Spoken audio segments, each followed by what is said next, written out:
Value zone hyper mart Nandamuri Balakrishna గారిచే November 28న నాచారంలో గొప్ప ప్రారంభం. మాది ఒక చిన్న మధ్యతరగం ఫ్యామిలీ. తండ్రి ఉన్నా లేనట్టు ఆయన పెద్ద పట్టించుకోడు. అలా కష్టపడి 10th పాస్ అయింది. ఒకటే అమ్మాయి ఒకటే అమ్మాయి సార్. నవ్య పేరు, పాప పేరు. మా చుట్టుపక్కల వాళ్ళందరూ వచ్చి మీ పాప బాగా చదువుతుంది, ఫస్ట్ క్లాస్ వచ్చింది అని అన్నారు 10th పాస్ అయినప్పుడు. అట్లనే ఇంటర్ డిగ్రీకి అట్లనే బాగా పాస్ అయింది సార్. ఇట్లా హైదరాబాద్ లో తమ్ముడు ఉంటాడు, తమ్ముడి దగ్గర ఉంచుదాం. ఇప్పుడు సొసైటీలో ఈ హాస్టల్లో పాప వాళ్ళ తమ్ముడా మీ తమ్ముడా? మా తమ్ముడు సార్, పాపకు మేనమామ. ఓకే, అర్థమైంది, చెప్పండి. అక్కడ కొంచెము తమ్ముడైతే కొంచెం మంచి స్థితిలో ఉన్నాడు. ఈ బీటెక్ చదివిద్దాము, కొంచెము నేను సహాయం చేస్తుంటాను, తమ్ముడు సహాయం చేస్తుంటాడు కొంచెం. ఆ మరదలు కూడా ఉంటది కదా, సరే పాప ఉంటది అని ఉంచాము. ఈ మధ్య కాలంలో ఏమైందో నేను ఉండను అని అంటుంది. ఎప్పటి నుంచి ఇంట్రెస్ట్ తగ్గింది పాప? ఎప్పటి నుంచి చదవనంటుంది? ఒక 4 నెలలు అయింది సార్. 4 నెలలు బట్టి బ్యాక్లాగ్స్ ఏమైనా ఉన్నాయా? ఏం లేదు సార్. Right, okay. ఇప్పుడు ఆర్థికంగా ఎవరు ఇప్పుడు పాప ఎడ్యుకేషన్ ని సపోర్ట్ చేస్తున్నారు? మీరు కొంతవరకు, మిగతాది కొంచెం చేస్తున్నాను, తమ్ముడు చూసుకుంటున్నాను. తమ్ముడు ఎంత కాలం బట్టి ఎడ్యుకేషనల్ సపోర్ట్ ఇస్తున్నారు అతను? ఈ మధ్య సార్ బీటెక్ లో చేర్చాక అంతవరకు మాత్రం మీరే అంతా చూసుకున్నారు? మేమే ఉన్న దాంట్లో పాపను బాగా చదివించుకొని. తమ్ముడికి ఏమైనా అలవాట్లు అలాంటివి ఏమైనా ఉన్నాయమ్మా? నాకు తెలిసి చిన్నప్పటి నుంచి చూస్తున్నా కదా సార్, ఏం లేదు సార్, మంచోడు మా తమ్ముడు. ఇప్పుడు పాపని వాళ్ళ ఇంట్లో పెట్టుకోవటం, లేదంటే మీ మరదలు అవుతుందా ఆవిడకి కూడా ఇంట్రెస్టేనా పాపను అక్కడ పెట్టుకుని చదివించుకోవటం? చెప్పేసి వచ్చాను సార్, ఉంచుకుంటాము అని చెప్పారు. మీరు చెప్పటం కాదండి అమ్మా సునీతమ్మ, మీరు చెప్పటం కాదు. ఆవిడ ఎలాంటి ఆవిడ పాపని ఎలా చూసుకుంటోంది, అలాంటి విషయాల్లో ఏమన్నా మీ పాప ఏమన్నా ఇబ్బంది పడుతోందా అనేది. ఆమె ఏదో మామూలుగా అప్పుడప్పుడు ఎక్కువ పుట్టింటికి పోతుంటది మేడం, అదేందో మరి నాకు సరిగ్గా అర్థం కావటం లేదు. పుట్టింటి పోతుంది, సరే. వాళ్ళకి పిల్లలు ఉన్నారా? లేరు మేడం. ఈ మధ్య కాలంలోనే పెళ్లి అయిందమ్మా? ఈ మధ్య కాలంలోనే పెళ్లి సో పాప ఏమంటదమ్మా అసలు? చదువు మీద ఇంట్రెస్ట్ లేదంటదా, లేదంటే మేనమామ దగ్గర ఉండి చదవనంటదా, హాస్టల్లో కూడా ఉన్న చదవనంటదా, ఏమంటది పాప? ఇక్కడ వద్దు, హాస్టల్ అయితే చదువుకుంటాను, లేదంటే నేను చిన్న ఉద్యోగమైనా 5,000 గానీ 10,000 గానీ ఉద్యోగం చేసుకొని బతుకుతాను, నేను ఉండను అని చెప్పేస్తుంది. 4 నెలల నుంచి కాలేజీకే మానేసింది. సరే, తను ఇప్పుడు అక్కడ ఉండనంటోంది, మరి హాస్టల్లోకి షిఫ్ట్ చేస్తే చదువు కొనసాగిద్ది కదా, మరి మీరెందుకు కాదంటున్నారు? భయమైంది కదా మేడం, ఇప్పుడు అందరు ఫ్రెండ్స్ కలిసేది, ఆ బయటికి వెళ్ళిపోతున్నారు, అట్లాని ఇట్లాని తిరుగుతున్నారు. ఇప్పుడు అక్కడ ఇట్లా జరుగుతున్నాయి ఘోరాలు, అమ్మాయిల మీద కాదమ్మా, నాకు మీ భాష అర్థం అవుతుంది, మీ మాట, మీ భావము. కానీ నేను అనేది ఏంటంటే అసలుకే మోసం అయింది కదా. ఇప్పుడు హాస్టల్, ఇల్లు, అకామిడేషన్ రూమ్ పెట్టడానికి లేదు కదా సార్. తమ్ముడు చూసుకుంటాడు, కొంచెం నేను చూసుకుంటాను, అడ్జస్ట్ పరంగా ఏదో ఒకటి ఇంపార్టెంట్. అది కాదు సునీతమ్మ, తమ్ముడు ఏమంటాడు? తమ్ముడితో మాట్లాడారా? పాప ఇట్లా అంటోంది ఏంటిరా అనేసి మీ తమ్ముడిని అడిగారా? ఎందుకు లెక్క ఉంటదిలే, అట్లేం లేదు, నేను చెప్తాలే అన్నట్లు అంటాడు. పాప మీకు ఏమన్నా తూచాగా అన్న కొద్ది కారణం ఏమన్నా చెప్పిందమ్మా? అంటే ఏదో చెప్పడానికి అది ఇదే అని అంటది, నాకైతే అర్థం కాలేదు. ఏంటి అది ఇది? మామయ్య వాళ్ళ దగ్గర ఉండాలంటే మా తమ్ముడికి ఏమి ఎందుకు ఉండవు, మంచోడు వాడు, అది ఇది, తండ్రి మేనమామ అంటే తండ్రితో సమానము, ఉండాలి నువ్వు, తండ్రి మంచోడు కాదు కదా, మన పరిస్థితులు ఇట్లా ఉన్నాయి, నువ్వు సర్దుకోకపోతే ఎట్లా, జాబ్ చేసుకుంటా అంటూ బీటెక్ చదివించి నేను ఎంతో అన్ని దానిలో ఫస్ట్ వస్తావు కదా, నువ్వు ఇలా చేస్తే ఎట్లా అని నేనే చెప్తున్నాను. తల్లిగా మీరు సముదాయించవలసిన పద్ధతిలో సముదాయిస్తున్నారు, కానీ ఆ అమ్మాయి లోపల ఉండే సంఘర్షణ ఏంటనేది మీకు అర్థం కావట్లేదు. నాకు తెలియదు సార్ ఏం జరుగుతుందో. ఇప్పుడు ఏంటంటే అమ్మాయి పరిస్థితి మింగలేక కక్కలేక ఉన్నట్టుంది. ఫ్రెండ్స్ ఏమన్నా చెప్తున్నారా, ఏమన్నా ఉందా అంటే అట్లా కూడా కాదు అమ్మాయి, నాకు తెలిసినంత వరకు. మీరు జాగ్రత్తగా ఆలోచించవలసింది ఏంటంటే ఇప్పటి వరకు కన్నబిడ్డని ఈ స్థాయి వరకు తీసుకొచ్చారు. దానికి తోడుగా ఏంటంటే అమ్మాయి ఎప్పుడు కూడా మీకు ఎటువంటి ఛాలెంజ్ క్రియేట్ చేయలేదు, కష్టం క్రియేట్ చేయలేదు. మీరు పెట్టినటువంటి ఖర్చు ప్రతి రూపాయి సార్థకం చేసుకునే విధంగా అమ్మాయి ఇక్కడి వరకు సక్సెస్ఫుల్ గా వచ్చింది.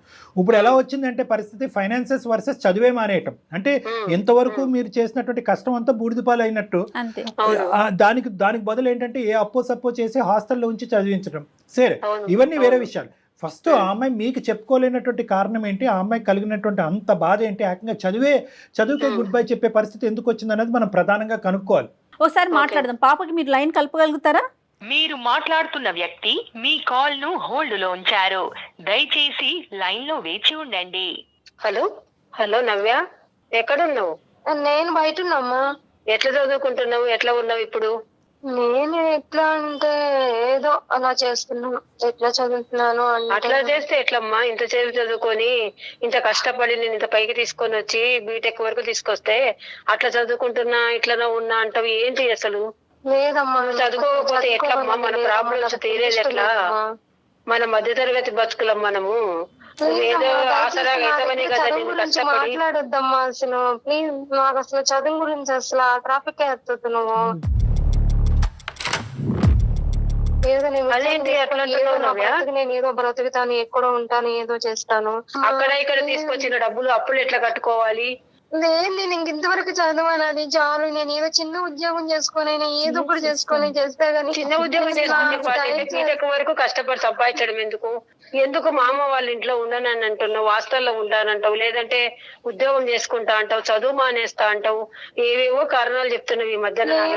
అసలు మామ వాళ్ళ పేరు నా దగ్గర ఎత్తొద్దమ్మా. అసలు మా వాళ్ళ ఇల్లు కానీ వాళ్ళ ఇంటి పేరు కానీ నాకు అసలు ఎత్తొద్దమ్మా ప్లీజ్. అట్లా ఇట్లా చదువుకోకపోతే ఎట్లా నువ్వు? లేదమ్మా, నేను కావాలి, నేను హాస్టల్ అయినా ఉంటాను. నేను అసలు మామ వాళ్ళ ఇంటికాడ ఉండాలి అంటే నేను ఉండలేనమ్మా. నేను ఒక పరిష్కారం ఆలోచించాను, చెప్పనా? ఏంటమ్మా? కళ్యాణ్ సార్ గారు, జయ మేడం, సుమన్ టీవీకి అందమైన జీవిత ప్రోగ్రామ్ కు మాట్లాడి మనం ఏదో ఒక పరిష్కారం చేసుకుందాము వచ్చాను నేను. మాట్లాడతావా? నా ప్రాబ్లం ఎవరు పరిష్కారం చేయలేరమ్మా. దానికి ఎవరు సొల్యూషన్ చేస్తారు వాళ్ళు చేస్తారని చాలా మందికి చేశారు వాళ్ళు. ఇస్తాను, నువ్వు మాట్లాడు. అమ్మ తల్లి నవ్య, ఒక్క నిమిషం అమ్మ. సార్ నమస్తే. నమస్తే. నమస్తే అమ్మా. నమస్తే. చేస్తావా చేయలేమా అనేది తర్వాత విషయం అమ్మా. ఇప్పటి వరకు ఒక 6వ తరగతో లేదంటే 5వ తరగతో 3వ తరగతి పిల్లలు స్కూల్కి వెళ్తూ సడన్ గా స్కూల్ మానేస్తే బంగారు తల్లి స్కూల్కి వెళ్ళమ్మా, బ్యాగ్ వేసుకోమ్మా, బట్టలు మార్చుకోమ్మా అని చెప్పే పరిస్థితి ఎందుకు వస్తుందమ్మా? ఇంకా 1 year లో బీటెక్ అయిపోద్ది కదా. అదే కదా. చాలా ప్రాబ్లం ఫేస్ చేశాను సార్. నాకు ప్లీజ్ సార్, నాకు అసలు చదువు గురించి అసలు నాకు సార్ ప్లీజ్. నా ఉద్దేశం బట్టి తెలివైనటువంటి ఆడపిల్లలు, నీలాంటి ఆడపిల్లలు, తెలివైనటువంటి అబ్బాయిలు ఇక్కడి వరకు ప్రయాణం కొనసాగించిన తర్వాత ఎన్ని అవరోధాలు వచ్చినా కూడా దాటేయాలమ్మా. ప్రతి సమస్యకి పరిష్కారం ఉంటది. చదువుల తల్లిని మాత్రం దయచేసి దూరం పెట్టు. సమస్య ఏంటి చెప్పమ్మా? అసలు పేస్ చేయలేకపోతున్నాను సార్. నేను మా అమ్మకి చెప్పునా కాదు నాన్న కూడా అర్థం చేసుకోలేదు సార్. ఎవరిది అసలు అట్లా కాదమ్మా. నవ్య నీకు మేమున్నాము. నువ్వు కాలేజీలో ఏమైనా ఇబ్బంది పడుతున్నావా? ఫ్రెండ్స్తో ఏమైనా ఇబ్బంది పడుతున్నావా? లేకపోతే చదవటానికి నువ్వు ఎక్కువ స్ట్రెస్ తీసుకోలేకపోతున్నావా? హెల్త్ ఇష్యూ ఏదన్నా ఉందా? లేదు మేడం, నాకు చదువు అంటే చాలా ఇష్టం మేడం. ఫస్ట్ క్లాస్ వచ్చాను, చాలా ఇష్టం. నేను హాస్టల్ అయితే ఓకే, కానీ నేను మామయ్య వాళ్ళ ఇంటికాడ అంటే నేను ఉండలేను మేడం. ఇది ఎలా చెప్పాలో కూడా మా అమ్మ, ఇది నేను చెప్పుకోలేదు. కాదమ్మా అమ్మా, ఇప్పుడు ఒకటి నవ్య, నీ వయస్సు, నీకు చదువు ఉంది కానీ నీకు అంత వయస్సు లేదు, అంత అనుభవం లేదు. ఇప్పటికీ నువ్వు చిన్నపిల్లవే. దయచేసి ఒక సమస్యని సమస్యగా చూస్తూ దీనికి పరిష్కారం లేదు అని చెప్పి గీత గీసేయద్దమ్మా. ప్రతి సమస్యకి పరిష్కారం ఉంటుంది. ఓకే, అందులో నువ్వు అనుభవించేటటువంటి సమస్యలకి పరిష్కారం ఖచ్చితంగా ఉంటుంది. 1కి 100 సార్లు మేడం అడుగుతున్నారు, చదువులో ప్రాబ్లమా, కాలేజీలో ప్రాబ్లమా, బ్యాక్లాగ్సా అని అంటున్నారు. ఇవేమీ కాదంటున్నావు, కానీ మామయ్య ఇంట్లో మాత్రం ఉండనంటున్నావు. అసలు ఏంటి నీ సమస్య? సార్, నాకు మామయ్య ఇంట్లో ప్రాబ్లం సార్. మామయ్య చాలా బ్యాడ్ హ్యాబిట్స్ అయిన వ్యక్తి సార్ మామయ్య, కానీ అమ్మ దృష్టిలో చాలా మంచివాడు. అది ఎలా చెప్పాలో అర్థం కావట్లేదు. చెప్పేసామా, నువ్వు మొదలు పెట్టావు, ఇంకా కామా ఫుల్ స్టాప్ లేదు, మొత్తం అంతా కూడా బయటకు చెప్పేసే, కక్కేసే అంతా. మీ అమ్మ వినాలి, చెప్పు. ఏదమ్మా మామయ్య గురించి మాట్లాడుతున్నావు? చెప్తుంటే ఇలా మామయ్య కోసం ఎప్పుడు కూడా తన తమ్ముడు మంచివాడు అనుకుంటే సార్ నన్ను, అందుకే నేను అసలు ఎక్కడ ఫేస్ చేయలేకపోతున్నాను, చెప్పుకోలేకపోతున్నాను. మేడం సునీత గారు, ఎక్కడ కూడా ఆ అమ్మాయి కడుపులో ఉండేటటువంటి బాధ ఇన్ని నెలలు, ఇన్ని సంవత్సరాల తర్వాత బయటకు కక్కేటటువంటి ప్రయత్నం చేస్తుంది. మీ తమ్ముడు అంటే మీకు ఎంత మంచి అభిప్రాయం ఉన్నా కూడా ఈ రోజు గుండెల మీద చేసుకుని వినవలసినటువంటి పరిస్థితి వచ్చింది. చెప్పుకోలేకపోతున్నాను. తెలియదు కాబట్టి వినాలి. మంచివాడు, కానీ తను చెప్పుకోవాలని చాలా సార్లు ట్రై చేశాను సార్, చెప్పాలనుకున్నా, కానీ నేను చెప్పను సార్. తను అర్థం చేసుకోవద్దు సార్. తన తమ్ముడు మంచివాడు అనుకుంటది సార్. మేము ఉన్నాం నాన్న, మేము నీతో పాటు ఉన్నాం. నువ్వు దయచేసి మొత్తం అంతా కూడా A to Z మొత్తం అన్ని చెప్పమ్మా. Okay sir. ఏమైందంటే సార్ ఇంట్లో ఉంటారు.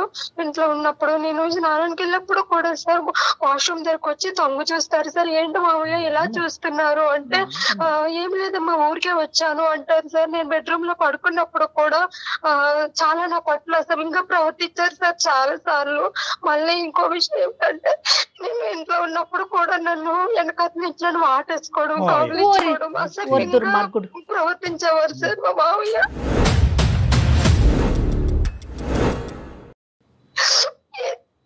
ఊరుకోమ్మా బాధపడకు. చెప్పాలి ఎలా చెప్పాలి సార్? సునీత గారు ఏంటి మీ అమ్మాయి మంచి కథ అల్లుతుంది అనుకుంటున్నారా? ఆ అమ్మాయి కాదమ్మా, మీ మామయ్య వాళ్ళ వైఫ్ లేదా, ఇంట్లో ఉండదు ఆవిడ?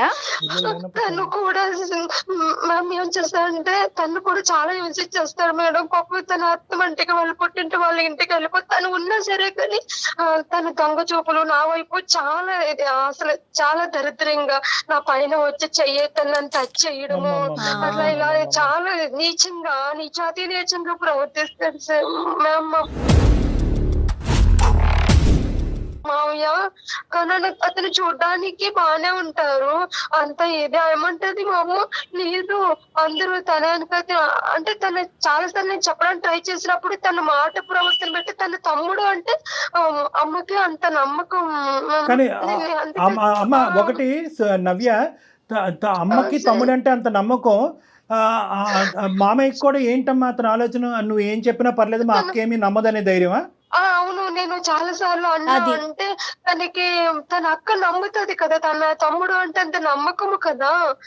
సరే నువ్వు ఏం చెప్తావులే, ఏమి లేదమ్మా అని చెప్పి వెళ్ళిపోవడము. నా ముంగట వేరే లేడీస్ ని కూడా తెచ్చుకోవడము, అలా రూమ్ లో వెళ్ళడం కూడా చాలా సార్లు. తనకు చాలా ఆడళ్ళు అంటే అతను అంత పిచ్చి మామయ్యకి సార్. అమ్మా సునీత గారు వింటున్నారమ్మా? సునీత గారు చెప్పండి సార్.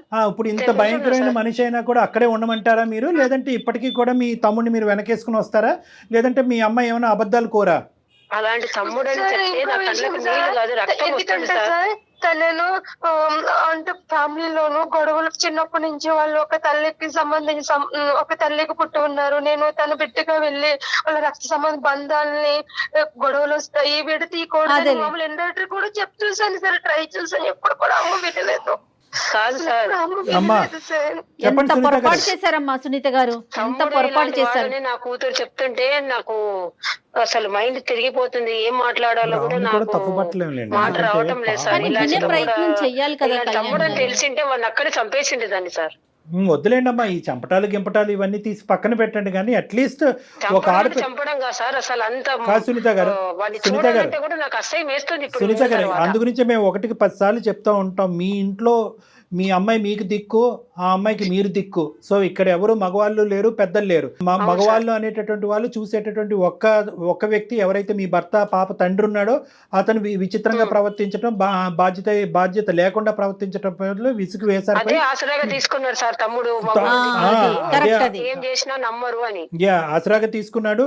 నాకు అన్నిటికంటే విచిత్రం ఏంటంటే, ఆశ్చర్యం ఏంటంటే, మీ తమ్ముడికి కేవలం మీ అమ్మాయిని ముట్టుకోవటం ఒకటే కాదు, భార్యని అక్కడ ఇల్ ట్రీట్ చేస్తున్నాడు. ఇందాక మీ మాటల్లో పదే వేరే ఆడవాళ్ళు ఇంటికి తీసుకురా చాలా సార్లు విమర్శించాడు సార్. నీ మాటకు అడ్డొస్తున్నాను, నీ బాధకు అడ్డొస్తున్నాను, నేను ఏం చెప్పినా నీ బాధ తీర్చలేనటువంటి బాధ.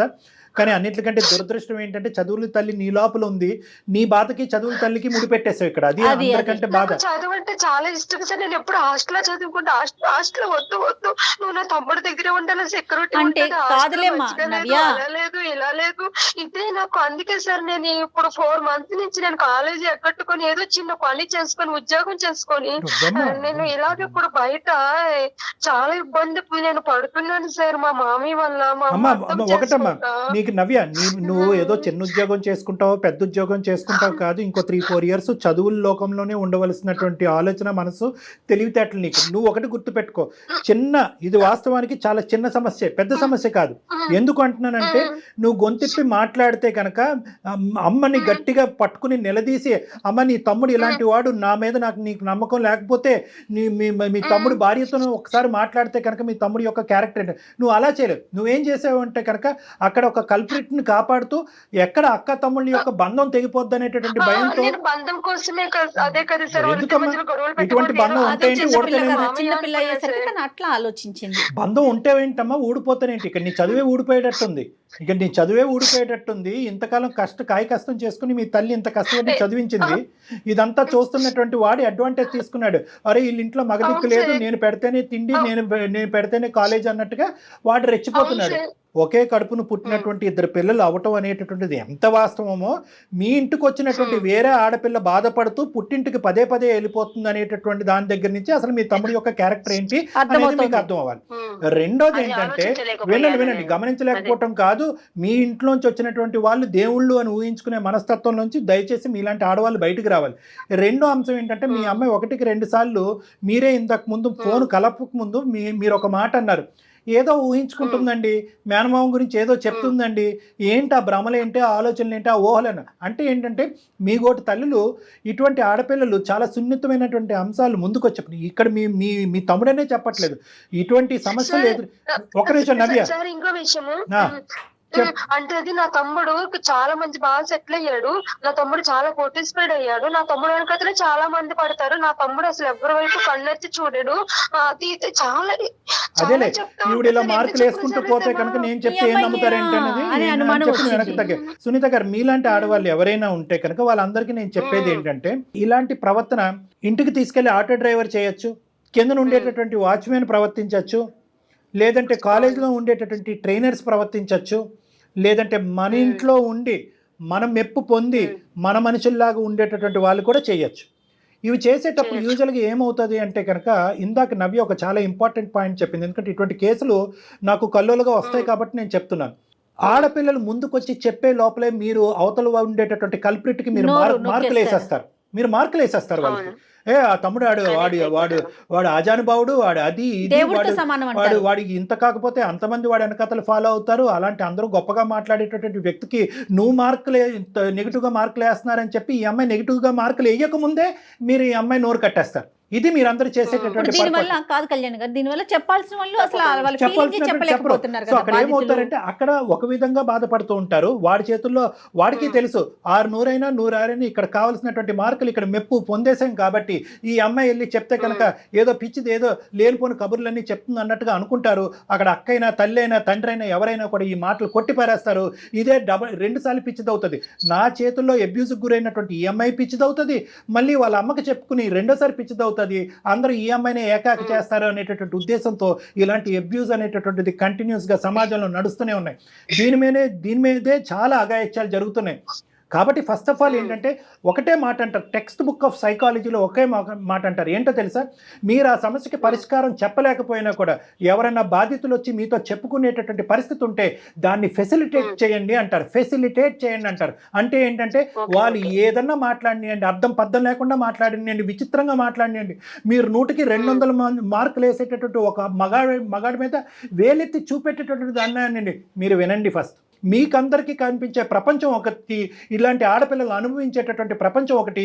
మీ ప్రపంచం అనేటటువంటిది కరెక్ట్ కాదు. వాళ్ళ ప్రపంచం అసలైనటువంటి సిసలైనటువంటి రంగు ఏదన్నా ఉందంటే మీ తమ్ముడు రంగు ఇప్పుడు ఈ అమ్మాయి చెప్పినటువంటి మాటల్లో ఏదైతే చిన్నటి నుంచి మీరు చూసారు చూడండి, వీడికి 100-100 మార్కులు, ప్రపంచం అంతా ఆడపిల్లలందరూ వాడి క్యూ కడతారు.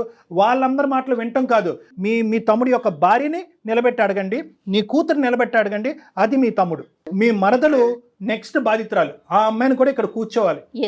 ఆడవాళ్ళని ఒక తోలుబొమ్మలాట్లాగా ఆడుకునేటటువంటి మీ తమ్ముడు ఉన్నాడు చూడండి, వీడికి చాలా పెద్ద శిక్ష పడాలి. అసలు వాస్తవానికి చెప్పాలి అంటే నాకు చాలా కడుపు రగిలిపోతుంది. ఆఖరికి సొంత కూతురు వచ్చి తల్లితో చెప్పుకునేటటువంటి పరిస్థితి లేకుండా చేశాడు వాడు. అమ్మ ఒకటే నవ్య, దయచేసి అమ్మ నువ్వు ఏదో, నాకు తెలుసు మీ ఆడపిల్లలకు ఉండే డెలికేట్ సిచ్యువేషన్ నాకు తెలుసు.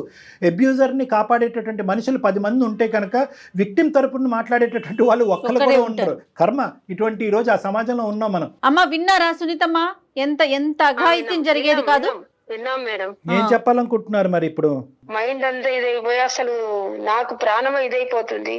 భర్త అలాంటి వాడు కాబట్టి నేను ఇలా అయిపోయి, నా జీవితం ఇలా అయిపోయింది. నా బిడ్డలన్నా బాగుండాలి, తండ్రి మేనమామ కదా, తమ్ముడి కాడ ఉంచితే నా బిడ్డ జీవితం బాగుపడుతుంది.